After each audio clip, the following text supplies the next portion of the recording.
ponerlo. Perfecto, listo. Entonces, bueno, el Señor nos dirija en esto, nos hable por su espíritu y los invito a todos a que puedan tener su Biblia. Hoy vamos a estar buscando muchas citas. Vamos a estar entre Éxodo 16 y 17, pero también en Primera de Reyes 19 y algunas del Nuevo Testamento. Entonces, ahí vamos a estar súper atentos. Listo. Bien, comencemos. Vamos a hablar un poco del contexto. Venimos de Elías siendo utilizado por Dios, un tiempo de sequía, una confrontación con los profetas de Baal, en el que al final se ve la gloria de Dios. Elías le dice al pueblo una declaración, le dice, ¿ustedes van a seguir en pos de esos dioses o van a seguir al Señor Dios Todopoderoso? Y ellos pueden ver cómo el Señor se manifiesta. Él hace un altar, los profetas de Baal hacen el otro altar y el Dios que responda, ese es. Y los profetas de Baal se sajan, se cortan, hacen sus ritos para que su Dios les responda, no les responde. En cambio, Elías le dice al pueblo que arreglen el altar, hace una zanja alrededor del altar, le pone agua y ora y le dice, Señor, respóndeme y que este pueblo vea que tú eres Dios. Y evidentemente cae fuego del cielo, consume el holocausto, luego él mata a los profetas de Baal, ahí vamos, luego él ora, Dios ya le había dicho que iba a llover y llueve después de un largo periodo de sequía. Y quedamos en la parte de Acab le dice a Jezabel, le dice, ay, perdón un momento, listo, ya, volvemos. Y le dice a Jezabel, a Acab, el rey de Israel, le dice a Jezabel lo que Elías acaba de hacer. Y Jezabel le manda un mensaje a Acab donde le dice que lo va a matar. Y Elías sale huyendo hacia Oreb. Ese es el título del mensaje de hoy. Elías huye a Oreb. Muy bien.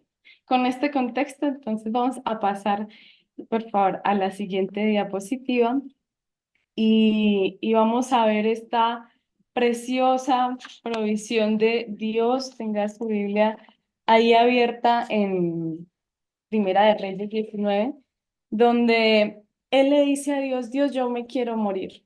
Yo no soy mejor que mis padres, yo me quiero morir. A este punto de depresión había llegado Elías. Luego de haber visto la gloria de Dios, vemos que es un hombre que las emociones en este momento le jugaron en contra y está así en este estado, deseando morirse. Gracias, Paz, por el versículo. Dice, basta ya, oh Jehová, quítame la vida, pues no soy mejor que mis padres.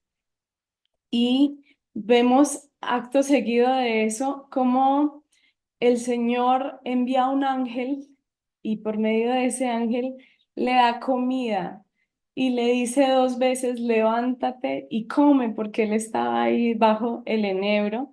Entonces, gracias por la palabra. Echándose debajo del enebro, se quedó dormido y aquí luego un ángel le tocó y le dijo, levántate y come. Y dice la palabra que él se levantó, comió. Vamos a ver qué comió. Comió una torta cocida. Quiero que todos nos pongamos en el lugar de Elías porque era un tiempo, él estaba en un desierto.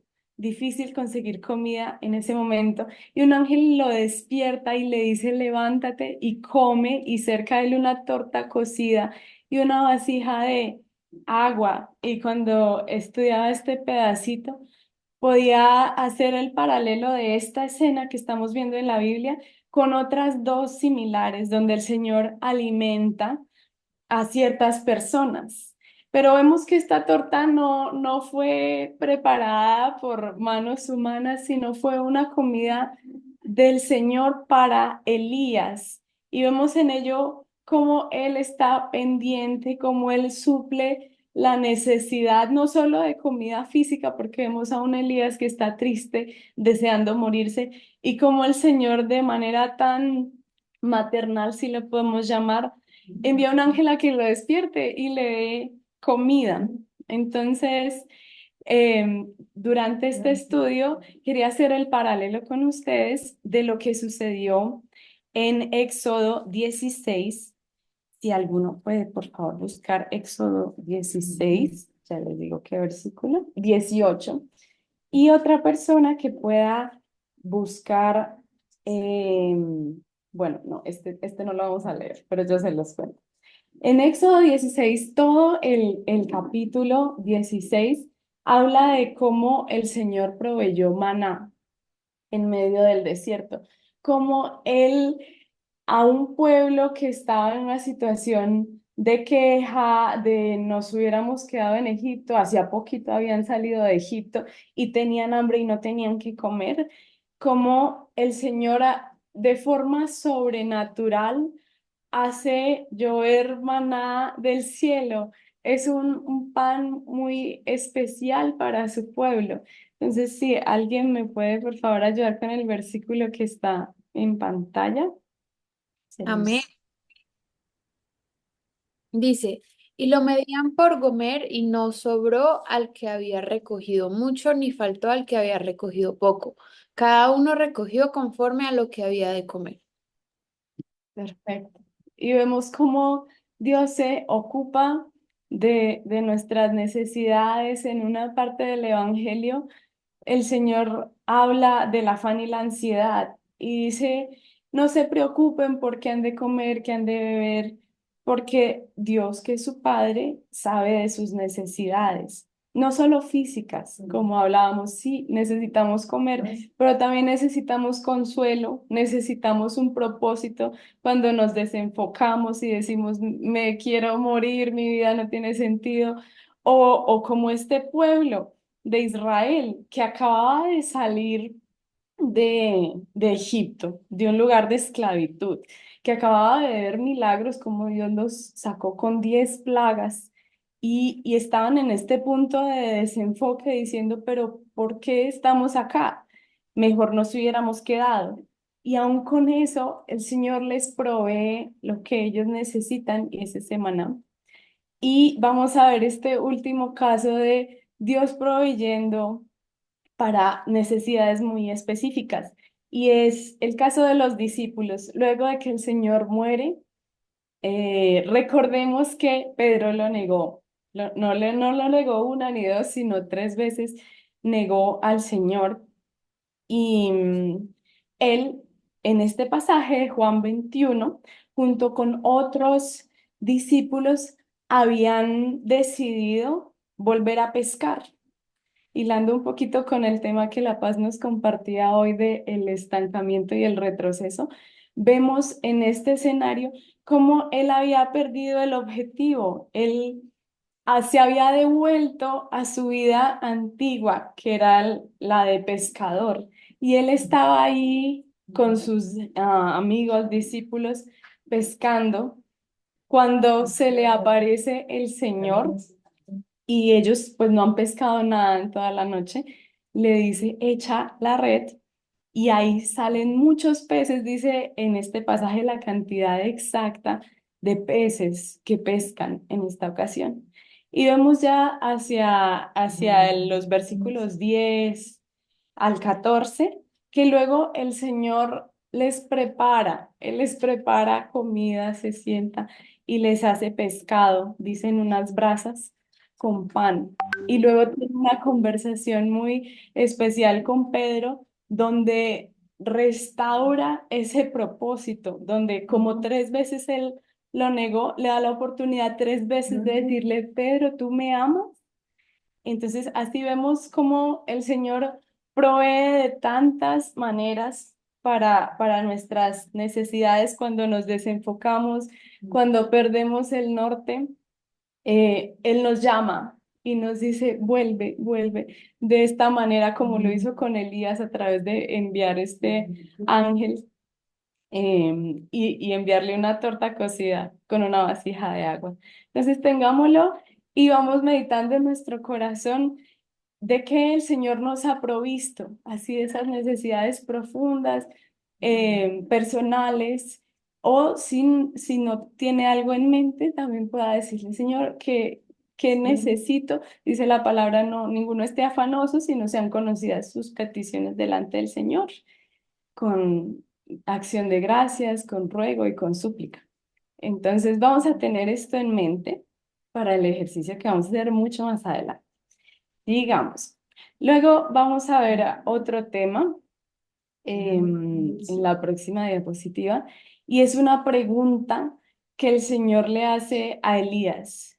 Y ahí quise dejar el espacio en blanco porque en la palabra dice, ¿qué haces aquí, Elías? Pero pues quiero que cada uno de ustedes también se pregunte, ¿qué hace aquí?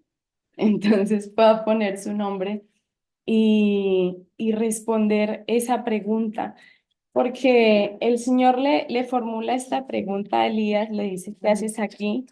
Y él le da una respuesta que quiero que la analicemos, la interioricemos profundamente. Y dice, he aquí he sentido un vivo celo por Jehová, Dios de los ejércitos, porque los hijos de Israel han dejado tu pacto y han derribado tus altares y han matado a espada a tus profetas y solo yo he quedado y me buscan para quitarme la vida. Y desmenuzando un poquito lo que Elías dijo, habla primero de un vivo celo por el Señor. ¿Qué hago aquí? Parte de mi propósito o de la razón por la que hoy estoy aquí es porque tengo un gran celo por el Señor y en esto recordamos la escena de Jesucristo en el templo, cuando él ve cómo la casa de oración se convirtió en un lugar de mercaderes, de comercio, de algo para lo cual no había sido diseñada. Y él tira las mesas y en ese momento se habla de lo que dice uno de los salmos de el celo por tu casa me consume.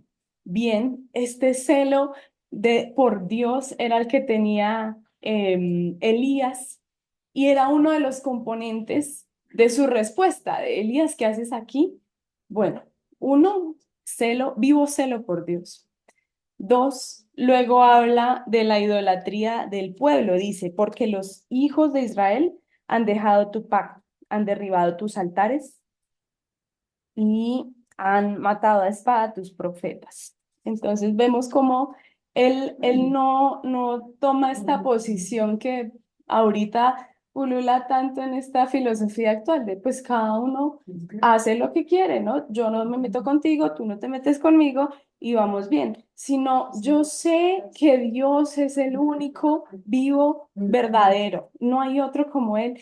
Y cuando veo a alguien del pueblo de Dios que está haciendo esta idolatría, algo por dentro me mueve profundamente porque este mismo celo por Dios y por lo santo me lleva a actuar, a denunciar ese pecado delante de Dios. Y también en esto quiero hablar un poco sobre el estudio de este pasaje que decía algo muy importante y lo traigo a colación. Y es un pecador difícilmente puede juzgar a otro pecador. Si yo tengo pecado en mi vida, pues muy difícilmente voy a poder identificar el pecado en el otro, porque voy a decir, ah, bueno, pues estamos como iguales. Pero cuando yo, a través de la sangre del Señor Jesucristo, del proceso, del caminar con Dios, de obedecer, de escuchar su voz, me santifico, ya puedo tener ese nivel de cordura, de conciencia, de decir, hey, eso está mal. Y no para tomar esa posición de acusador, pero sí para tener muy claro, esto es lo que el Señor le agrada y esto es lo que el Señor no le agrada. Entonces vemos también este componente de santificación, de no indiferencia que tenía Elías. Y por último, su determinación. Veamos hasta qué nivel había llegado él por el celo del Señor y por no hacer parte, no patrocinar la idolatría y es la última parte de su respuesta. Dice, han matado a espada a tus profetas y solo he quedado yo y me buscan para quitarme la vida. ¿Hasta qué punto nos involucramos? ¿Hasta qué punto podemos mantener nuestra fe, nuestras convicciones? Porque a él le estaba costando la vida. Si él estaba en ese momento, en esa posición, era porque él había decidido hablar y no callar. Él había decidido mantenerse fiel a su Dios. Así la reina de ese momento le dijera a Elías, te quiero ver muerto. Para él, el seguir al Señor lo había llevado hasta ese punto. Y una vez más quiero contrastar esta respuesta que dio Elías con el pueblo de Israel. Estoy hablando de cuando ellos recién salieron de Egipto. Hay un paralelo muy fuerte entre Elías y Moisés. Entonces vamos aquí a ver una respuesta también del pueblo de Israel de ¿y ustedes qué hacen aquí? Entonces vamos a ir a Éxodo 17, el versículo, denme un momento, por favor. Ya, 3. Si alguno me puede ayudar con este versículo.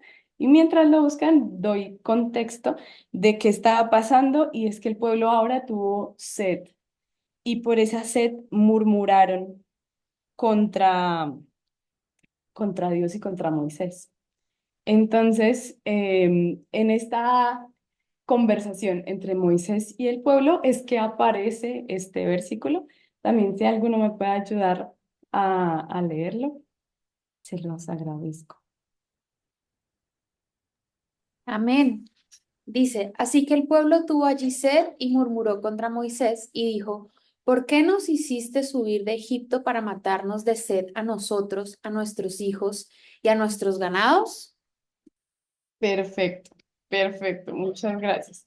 Entonces es como si les estuviéramos preguntando al pueblo de Israel, ¿y ustedes qué hacen aquí? Y lo primero que dicen es que tú nos hiciste subir de Egipto. Entonces no hay una convicción, no hay un yo quería salir de Egipto y por eso le pedí a Dios que me sacara y por eso estoy aquí, sino no, pues yo fui porque pues me dijeron, pero la verdad si me sale mal es culpa de usted. ¿Cierto? Entonces, no hay convicción en esa respuesta.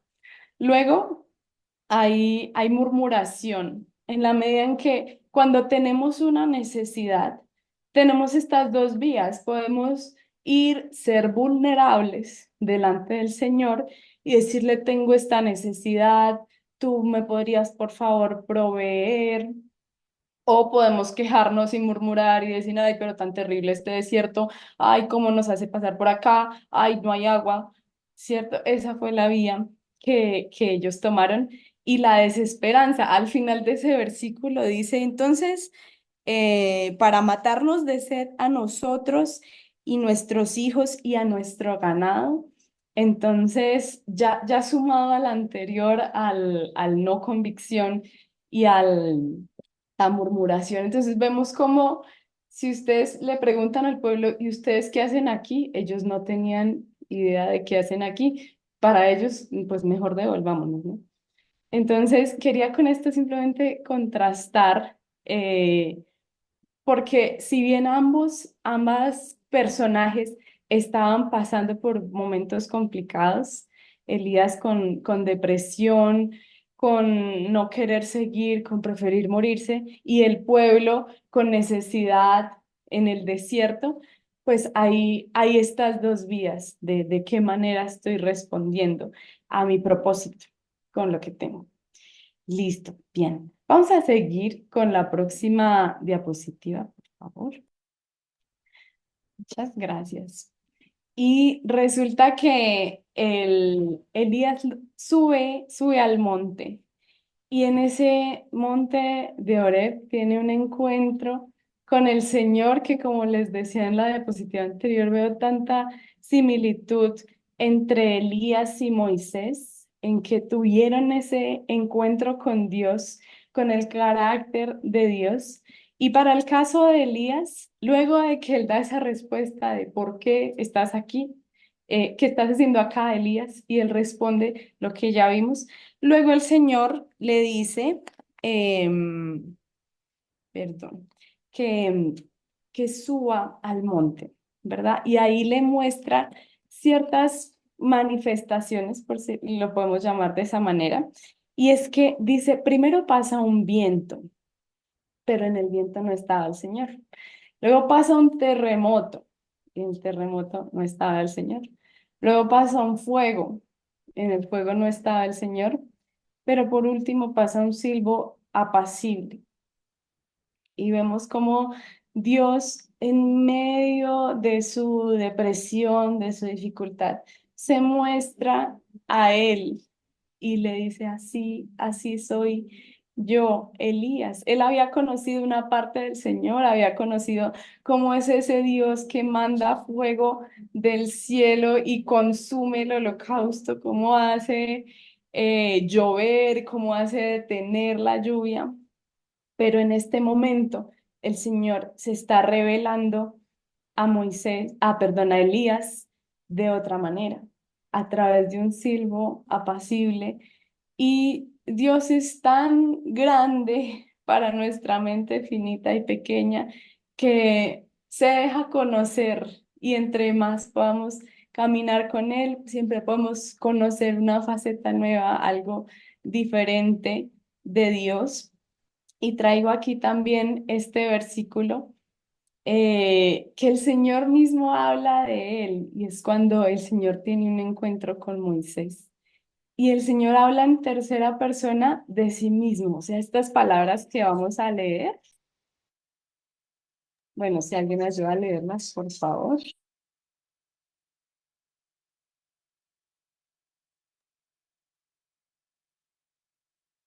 Gracias, Paz. Bueno, dice, o si alguien, la paz, dale. Dice, Yahvé, un Dios compasivo y lleno de gracia, lento para la ira y abundante en amor y fidelidad. Él mantiene su amor leal a miles, perdonando la iniquidad, la transgresión y el pecado, pero no declarará inocente al culpable. Él traerá las iniquidades de los padres sobre los hijos y los nietos hasta la tercera y cuarta.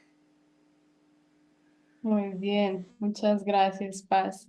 Y ese es el Dios en el que hemos creído. Por aquí les comparto algunos contrastes, o para nosotros pueden ser contrastes. El Señor es completo, santo, perfecto, y entre ellos el Señor es justo, pero también es misericordioso a la vez. El Señor es lleno de gracia y de verdad. ¿Sí? Si fuera solo lleno de verdad, sería tajante y rígido y estricto. Y si fuera solo lleno de gracia, pues sería alcahuete y nos dejaría hacer lo que sea. Pero el Señor tiene todo en su justa medida. Él es perfecto, Él es santo, el Señor es amor, pero también es fuego consumidor. Y vemos en estos versículos como Él dice, sí, Él es un Dios lleno de gracia, de compasión, lento para la ira, pero asimismo castiga la maldad de los padres sobre los hijos hasta la tercera y cuarta generación. Entonces, en este encuentro que Elías tiene con el Señor, puede también ver esa faceta de Dios de silbo apacible, y con esto le pido pueda tener también esa visión de quién es Dios, porque en medida de que sabemos quién es Dios, cobra sentido y propósito nuestra vida.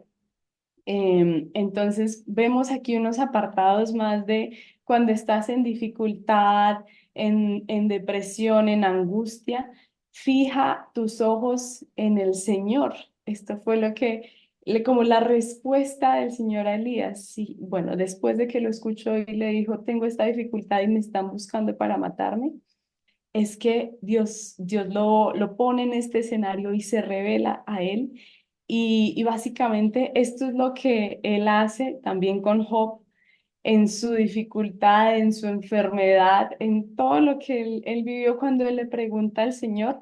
El Señor no responde de todas sus preguntas, pero sí se revela a él mucho más profundamente. Y al final de su prueba, Job puede conocer a Dios. Dice, antes te había escuchado de oídas, pero ahora mis ojos te ven. Entonces, con esto, cada que nos encontremos en dificultades, en pruebas, fijemos nuestros ojos en el Señor y veamos esa dificultad, esa depresión como una oportunidad para conocerlo más. Entonces, solo antes de pasar a la siguiente, leamos por favor Hebreos 12 del 3 al 4. Si alguien me puede ayudar. Y el contexto es Hebreos 11, todos los héroes de la fe, que por la fe el Señor los usó, dejaron su patria, vencieron, demás. Y luego en Hebreos 12 dice, teniendo en derredor nuestro tan grande nube de testigos, entonces corramos esta carrera que tenemos por delante, pero hagámoslo así, y es fijando los ojos en Cristo Jesús. Entonces, si alguien me ayuda a leer Hebreos, es 12, 2 y 3. Puestos los ojos en Jesús, el autor y consumador de la fe, el cual por el gozo puesto delante de él sufrió la cruz, menospreciando el oprobio y se sentó a la diestra del trono de Dios. Considerad a aquel que sufrió tal contradicción de pecadores contra sí mismo, para que vuestro ánimo no se canse hasta desmayar.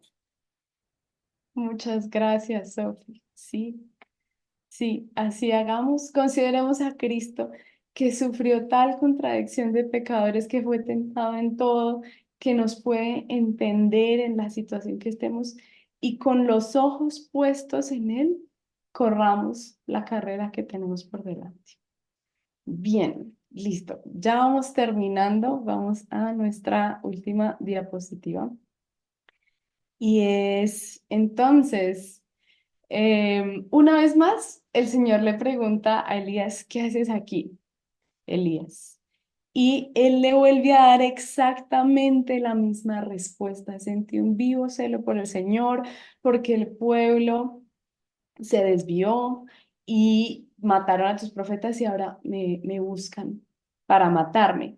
Y aquí quiero darle otro sentido a la respuesta de Elías muy profunda y es seguir a Cristo tiene un costo. Él estaba dispuesto incluso a dar su vida. Él obviamente está en una situación muy difícil, pero aún con eso no negó su fe. No dijo ya, Dios, no te vuelvo, sino que en medio de su dificultad habló con Dios y le pudo expresar, le dijo Dios, no quiero vivir más, pero no renunció. Y seguir a Cristo tiene un costo, creo que para cada persona es diferente. Pero cuando el Señor hablaba con sus discípulos, les decía, bueno, el que quiera ir en pos de mí, niéguese a sí mismo, tome su cruz cada día y sígame. Y en esto, seguir a Cristo no es solo ir los domingos a una iglesia, no es solamente leer la Biblia y orar, sino cumplir una misión, un propósito por el que el Señor nos llama a esta tierra. Entonces, pues es costoso. A lo que hoy no es sencillo. Tendremos dificultades por el camino, pero confiemos porque el Señor ha vencido al mundo. Y pues tenemos ejemplo de personas que lo siguieron y les costó mucho, pero valió la pena todo lo que hicieron. En esto pensaba, por ejemplo, en Esteban, el primer mártir de la iglesia. En Hechos podemos ver su testimonio, como él siendo apedreado, no perdía la fe y decía, veo al Señor sentado en su trono. Podemos ver ejemplos como el del apóstol Pablo, que fue encadenado, azotado tantas veces, que al final de su muerte fue incluso crucificado y Y él escribe Filipenses, un libro lleno de gozo, estando en su prisión, diciendo, yo estaré preso, pero el evangelio no lo está. Y anima a continuar, a avanzar, a no retroceder, no perder la fe por estas dificultades que tenemos. Y si tenemos que sufrir, que pasar por dificultades, que lo hagamos para el Señor. Que no digamos, ay, ahora por qué me metí en esto, como el pueblo de Israel, sino que lo podamos hacer con la convicción y el Señor es el que nos da la fuerza para continuar y no negar nuestra fe, cumplir el propósito de la CAM.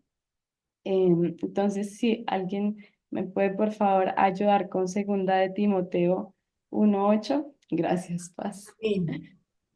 Dale.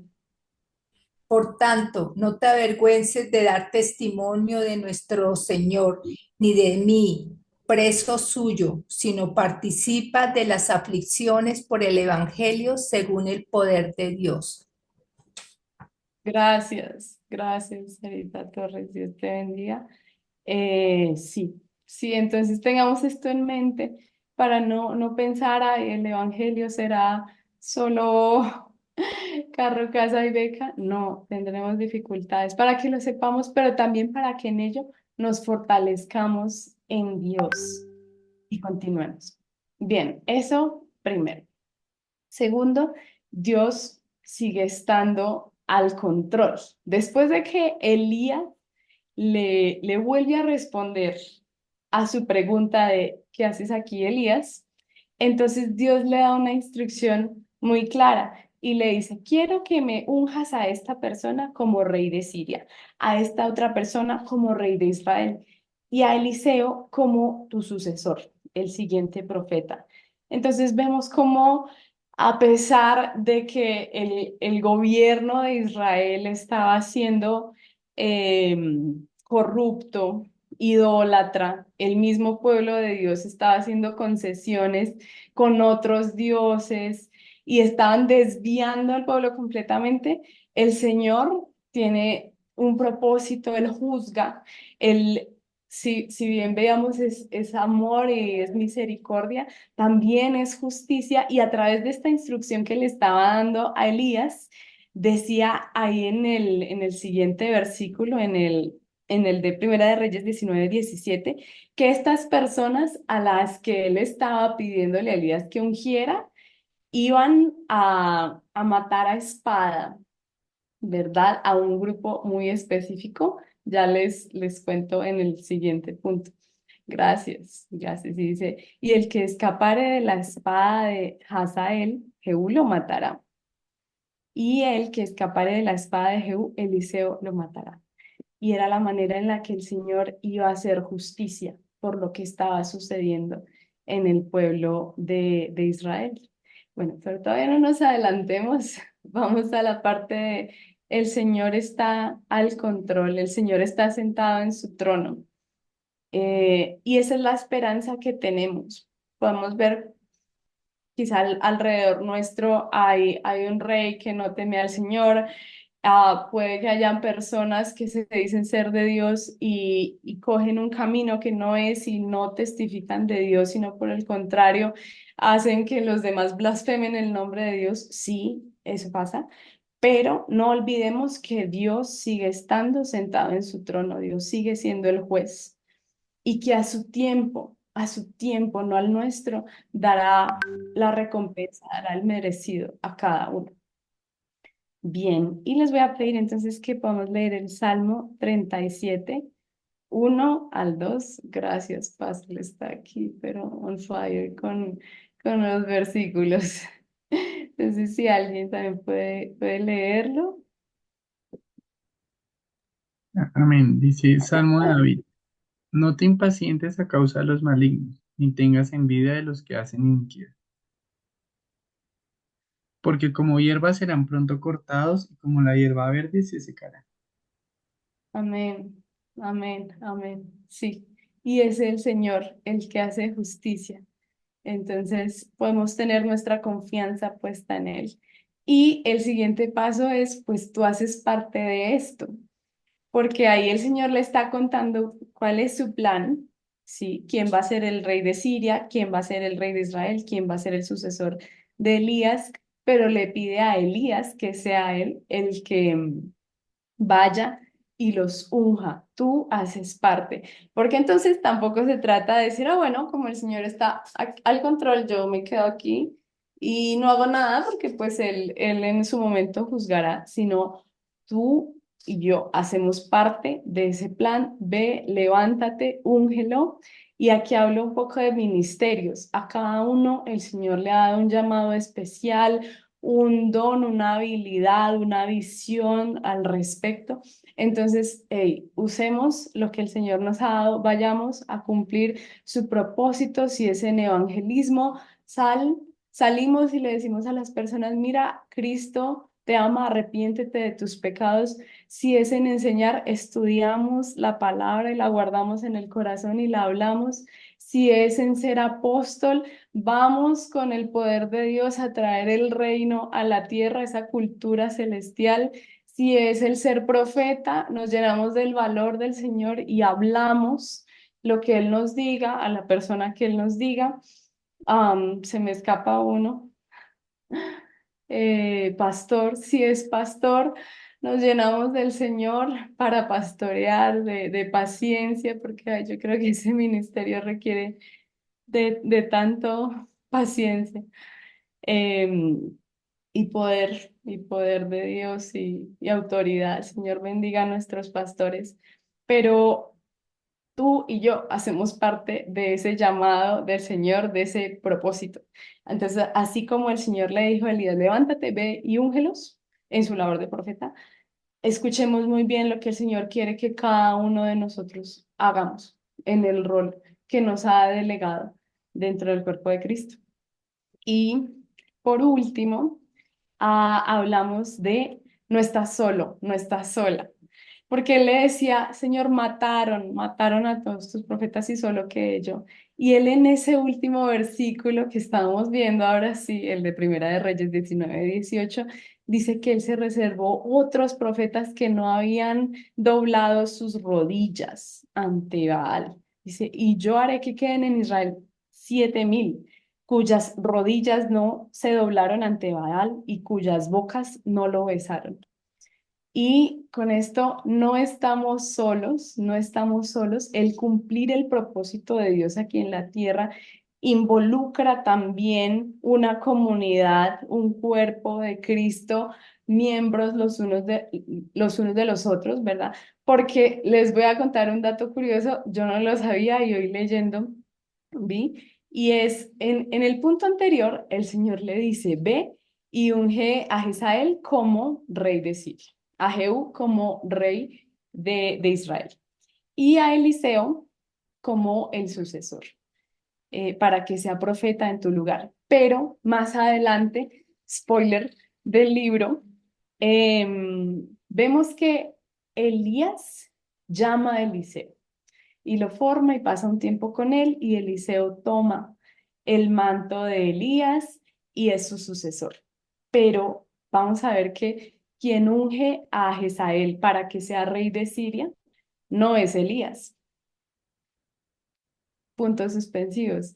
Quien unge a Jehú para que sea rey de Israel tampoco es Elías. Puntos suspensivos. Para que leamos que sigue. Entonces, si bien Dios le había dado un llamado, una instrucción muy específica a Elías, esa instrucción se cumplió parte con su discipular a Eliseo. Entonces, veamos que el llamado de Dios, el propósito de Dios, el ministerio en el que Él nos ponga, no lo hacemos nosotros solos, sino a través de una comunidad, a través de nuestros hermanos, es que llegamos a esa unidad y a ese cumplir el propósito. No llaneros solitarios, sino todos juntos siendo un cuerpo de Cristo. Entonces, por último, vamos a leer estos 4 versículos de Efesios 4, del 1 al 4. Le va a pedir a la última persona que nos lea, por favor, estos 4 versículos antes de que nos vayamos a las salas. Amén. Bueno, Dale. este que está en pantalla, ¿cierto? Sí, sí, sí. Ok. Yo pues, preso en el Señor, os ruego que andéis como es digno de la vocación con que fuisteis ya, Sí. con toda humildad y mansedumbre, soportándoos con paciencia los unos a los otros en amor, solícitos en guardar la unidad del Espíritu en el vínculo de la paz, un cuerpo y un espíritu, como fuisteis también llamados en una misma esperanza de vuestra vocación. Amén, amén. Muchas gracias, Eli. El Señor los bendiga, nos bendiga mucho. Y entonces me gustaría en este espacio que nos queda, si la idea era que fuera cortico, bueno, hacer unas salas